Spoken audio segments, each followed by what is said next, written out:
come into this game off a win. If not spectacular, it was a very steady performance for him and one he'll be looking to build on in this matchup. It's the Patriots going up against the Steelers. So with kickoff approaching, let's send it over to our commentators here this afternoon, Brandon Godden and Charles Davis. All right, Larry, EA Sports coverage of the NFL brings us to the steel capital of the world, Pittsburgh, PA, and Heinz Field. Today, we're set for a good AFC matchup between the New England Patriots and the Pittsburgh Steelers.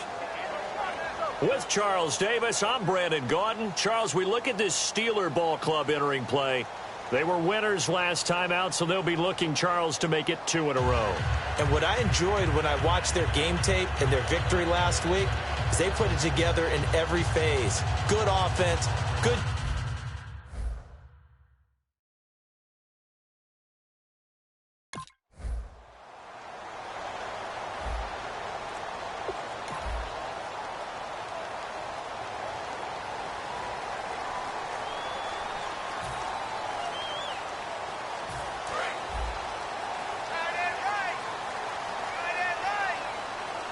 They'll come out in the pistol. Now a carry for the former Michigan State man, Le'Veon Bell. It's a loss of a yard there, and now second down. The evaluation process in today's NFL does not take into account as much bulk as it does speed, and that's what we're seeing with the linebacker position. Those guys that can run, they can play at any spot because they can make plays on the opposite side of the line of scrimmage.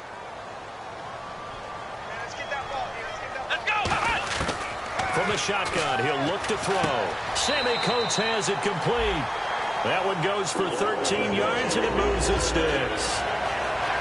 They were ready for what the defense was showing. They had prepared for that look, recognized it, went straight to the air, got the first. Well done.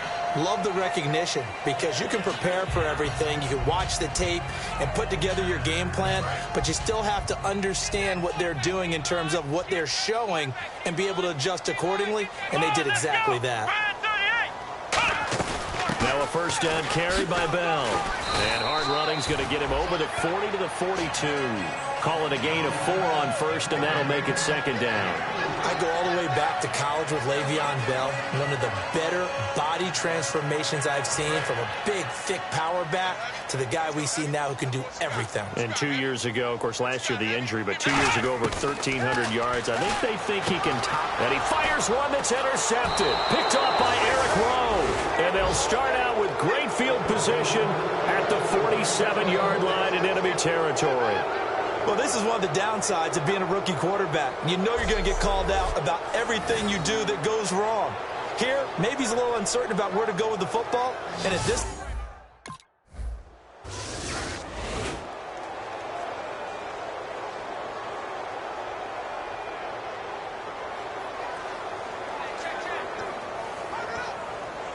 The Steelers offense now, they get ready to head back on the field. And following the interception, just any interception, are you a little bit more cautious when you start that next drive, or no, you just throw that out the window? I think you are. I don't think that there's any way you can run back out there and go, totally didn't affect me. Let's just go ahead and be loose with the football again. You're going to take care of it, but you have to be careful about being too cautious because now you can't run any offense at all. Still want to attack. We'll see how they attack him here. That was a nicely run slant route, and what the receiver's trying to do is make the defender think he's going upfield for a deeper route and then breaks it off, usually after about 3 to 4 steps, and cuts towards the middle of the field. And now what he's trying to do is use his body to keep the defender away from the football and get the quarterback a really nice target. And he's got the AFC leader in receiving yards last year, Antonio Brown. And into the end zone. Touchdown, Pittsburgh. Antonio Brown with touchdown number 8 on the year. And this...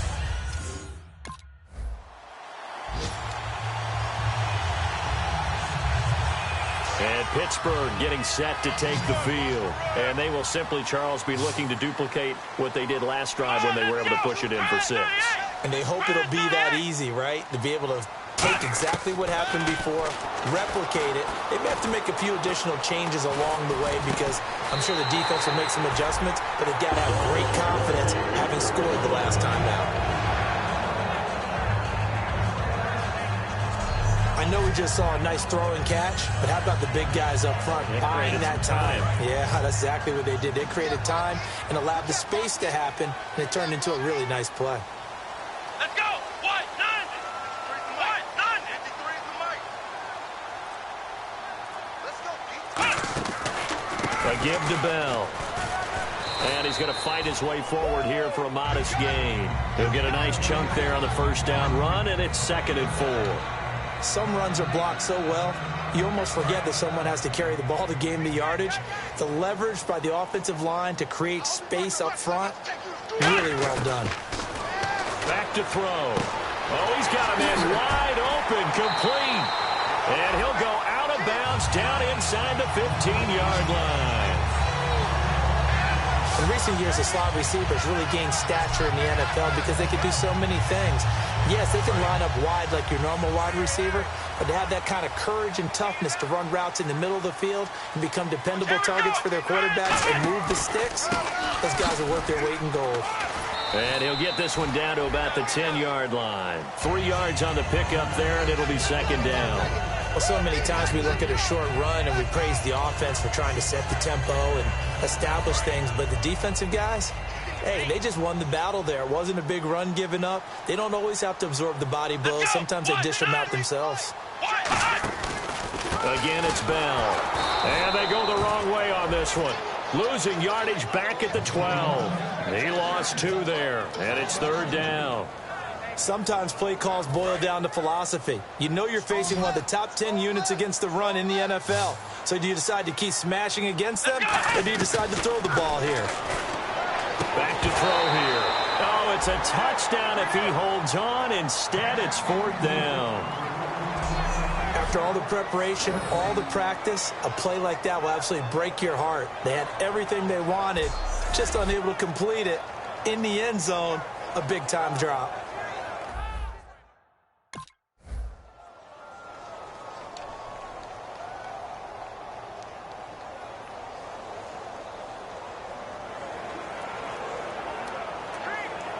And Pittsburgh getting set to take the field.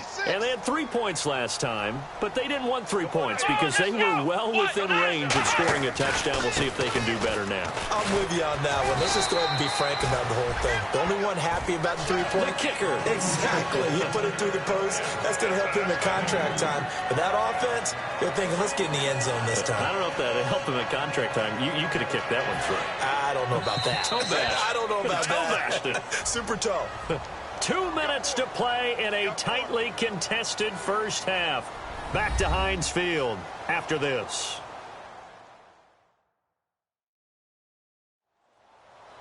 Back as I search for my cue card here. There we go. Coming up at halftime, Larry Ridley will join us from Orlando. He'll have highlights and analysis from our first half of play. Well, Ray. Thank you. They'll set up a throw, and he'll be hit as he releases it, and that'll fall incomplete. It's a tried-and-true formula, and I don't think it'll change for as long as we play football. If someone's trying to throw the ball, and you can put pressure on them and make it tough, that's only going to help your defense. Yeah, he's since being hurried. He got rid of it before taking the hit, but incomplete. And this is going to be incomplete. Trying to get it there to Martavis Bryant. Now 4th down.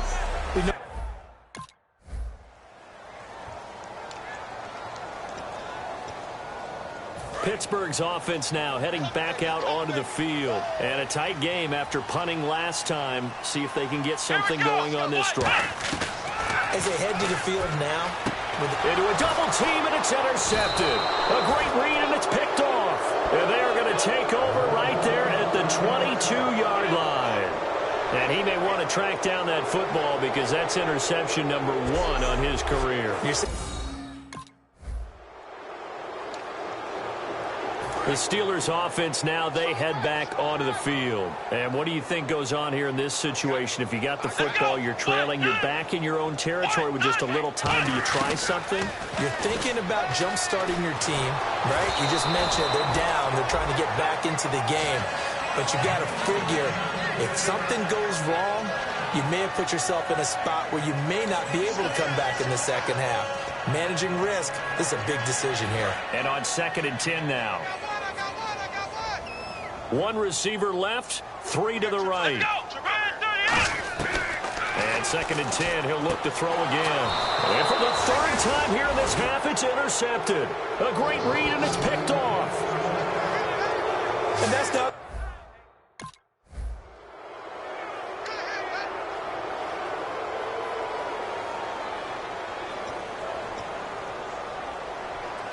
The Steelers offense now, they get ready to head back on the field. And the ball backed way up, so thinking with this amount of time on the clock, probably just sit on it, and we'll see these two teams go to the lockers. Yeah, I don't think you want to overthink it in this situation. Either side of the ball. Just go.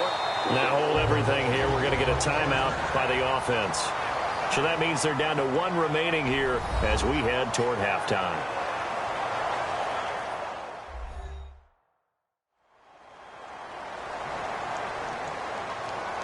And we are back here. I'm Brandon Gaudin alongside Charles Davis. So the offense takes the timeout. And now we're set to get going. Back to throw now on 1st down. Finding time. He's going to air one out. And that's incomplete. Clock stops with 10 seconds left. Well, they went for the big play there. But that drop could really hurt their momentum. Offense still needing 10 yards. 2nd down. Brown, the lone receiver, left. Let's go. He'll try again with the arm here on 2nd down. And that is incomplete. 7 seconds remaining. It's always tough for the guys throwing the football when they think they've got a completion and the ball's almost there, and then someone sneaks a hand or two in and bats it away. 10 yards to go on 3rd.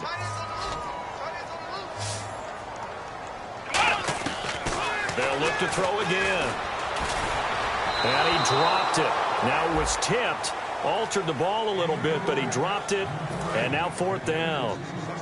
And likely time for one final play here in the half, so they will go for it on 4th down. They'll look to throw here. And this is incomplete. So we have come to halftime in what's already a 2-touchdown game. As we send you down to our EA Sports Studios in Orlando, where we find our man Larry Ridley with our halftime report. Thanks, Brandon, and welcome to the EA Halftime Report. Let's take a look back at the first half. The Steelers haven't played their best football and trail because of it. The Patriots have come in and looked good as the road team, and will just keep trying to play hard and maintain the lead going forward. All right, let's get it going. Here's the first half highlights. Steelers have it midway through the first. Here we get a quick pass and completion, and he'll end up picking up 13 yards on the play. Steelers would end up throwing a pick on the drive.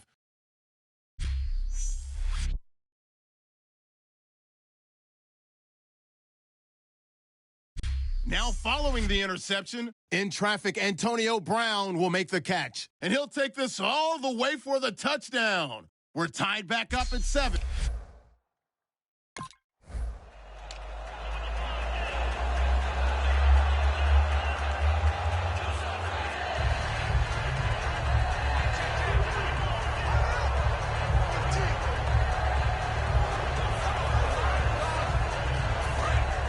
And on the outside, they're playing press coverage. Again, we'll see the pistol here. The second half starts with a carry by Bell. And this one goes nowhere. Losing yardage back at the 22. A loss of a full 3 yards, and now it's 2nd down. Well, it hasn't been a whole lot of fun for Le'Veon Bell in this ball game, trying to find room to run the ball. I'm sure they're going to have to change some things up because he's so versatile. They're going to get the ball in his hand somehow and create some space because they're losing this game. But defensively, you've got to key in on Bell, make him the focal point to stop it, and they've been able to do that. And he has gotten better every year he's been in the league, always adding something to his game, one of the premier runners in the NFL. Here we go. On 1st down, he'll drop to throw. Surveying the field. And no escaping this time as he'll go down. They got him for a sack. A loss of 4 that time on the sack, and it brings up 2nd. A rookie QB struggling, gets thrown down to the ground there. But, you know, maybe this game, it's not over yet, but maybe this game can be a learning experience for him. So many different things that he has to pick up on. When to go ahead and flush from the pocket and run. When to get rid of the football and not take the sack. when to just go ahead and go down early and make sure you don't fumble the football. So many things that he has to learn. This game starts the process. So a second down incompletion now brings up third down. Now a shotgun snap as they'll look to throw. And able to find Green. That one good for 16, and the drive will continue. And there's another completion to the tight end. And let's face it, it is hard to overthrow a 6'6" target. It is indeed. Quarterbacks like their speed guys. They like that huge 6'6" target that they've got in him. They really do, and it reminds me of what one great tight end told me once. He had told his quarterback, just make sure you throw it up there. You know, kind of like put up in the top shelf where the kids can't get it. This drive is turning into an extended one, and the guy carrying the ball, he's becoming more like a body blows guy. Every carry is putting some damage on the defense. So after a while, I'm not too sure how many guys are going to want to run up and tackle him. And they'll lose a yard that time, and that's going to lead to a third down. All right, Brandon, you know me as well as anyone. You know I don't usually advocate abandoning things during a game, but here we are in the second half. I think it's time to change things up. Let the running game go a little bit. Let's get to the passing game, and if you still want to get in the hands of the runner, maybe you swing it to him, throw it to him a little bit, try it that way. And he's able to pick up the first before he's taken down at the 27. I don't know about you, but that almost felt like old-time football there. 3rd and 2 is not necessarily just a running down anymore. A lot of times they want to throw the ball. They went back to the roots and powered forward and got the first down. And his pass is intercepted for the 4th time today. Picked off by Patrick Chung. And a big turnover there as his guy.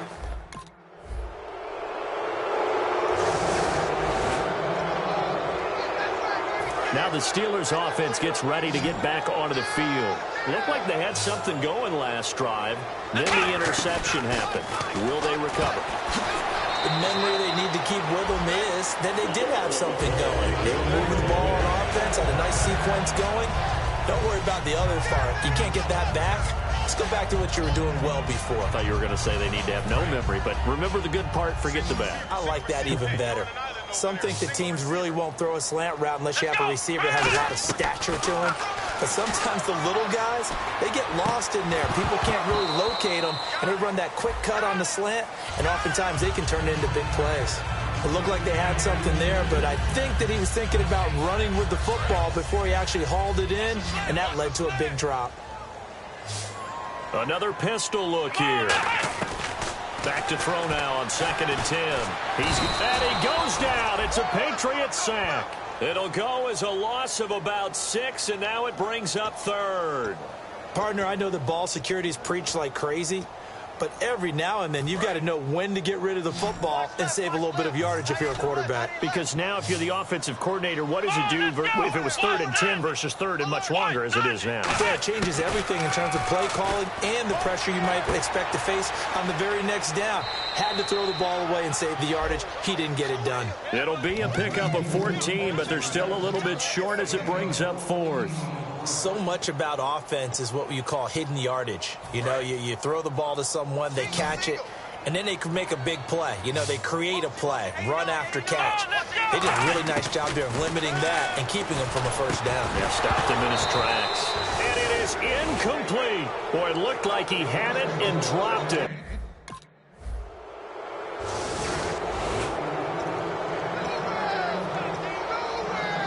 And Pittsburgh getting set to take the field. And last time out, went for it on 4th down, turned it over, gave them great field position, turned it to 6 points. So they've got to recover here, Charles. It's amazing what one decision can do in the chain of events. And now here is another interception. Picked off by Super Bowl 49 hero Malcolm Butler. And this one will be returned to... And Pittsburgh getting set to take the field. They've lost this one. Their offense has struggled. Do they try to put together something here at the end just to take into next week? Yeah, sometimes teams want to do that, and coaches want to. I remember one time I was on a team, and we were losing late in a game like this, and you knew it was lost. It was over, right?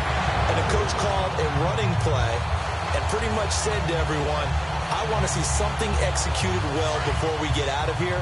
And that was the message to the team. Just something to build on. Just something to build on, get it done, and maybe we can look at that and say, we'll get better as we go forward. They'll look to throw now on first down. And my goodness, another interception. A great read, and it's picked off. And the return comes to a halt right at the...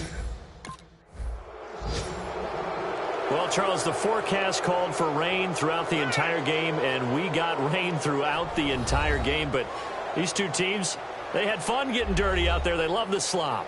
Did you trust the forecast ahead of time? Are you one of those guys that's skeptical about it, or did you trust it? But when I saw just a big blob of green on the radar, I said, okay, let's trust. Yeah, and that's why I'm glad you took my advice. Get your notes laminated, because, you know, open-air booth, that rain can affect us as well, although not as much as the guys on the field. But let's face it, it's kind of fun to watch these types of games, isn't it? It is. By the way, how impressive is it that you travel with a laminator? I didn't even know there was a portable laminator. The things that you learn. Golly, wise beyond his years. So for New England, they remain one of the hottest teams out there as the win moves them to 6-1. And they'll get another road test next week as they head to Buffalo to take on the Bills. Meanwhile, for Pittsburgh, they fall a game under the 500 mark at 3-4 through 7 games. And they'll get an extra week to think about it as the midseason bye might be coming at just the right time. So that'll do it for my part.